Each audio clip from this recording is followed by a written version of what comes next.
बहुत दिन पर आज महांती मौसा को फोन कली। मौसा सहित संपर्क मोर 2-3 वर्षर मात्र थिला, किंतु 15-20 वर्ष है संपर्कटा सेमती अतुट ही अच्छी।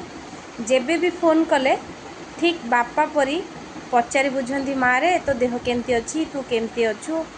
मु सबु बेले जगन्नाथ पाखरे प्रार्थना करुच्ची तू सबु बेले भलरे था। आउ मु सिना कमेंट रे किछि लेखि पारुनी, हेले मु सबु बेले तोर वीडियो देखुची, फोटो देखुची। मु आशीर्वाद सबु बेले तो सांगरे अच्छी।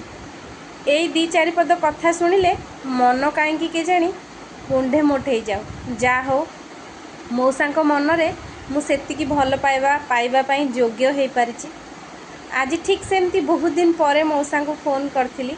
मौसा कहले बयस हेलाणी, देह पा एबे टिके भल रहुनी।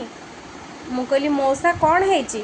मौसा कहले मोर आखिरे टिके रेटिना रे प्रॉब्लम है, मु सेथरे इंजेक्शन नोची। मु कहली मौसा भल हो जीवनी? मौसा कहले आहुरी 10-12टा इंजेक्शन नबा पई बाकी अछि। सेते दिन बंची थिले तो, मु सेते दिन जाए बंची थिले तो। सेई पदे कथा सुनिकी मो मनटा भारी भरी गला, बहुत कांद लागिला। भाविली सप्तरे ए वार्धक्यटा कौन पाई आसुची कहले।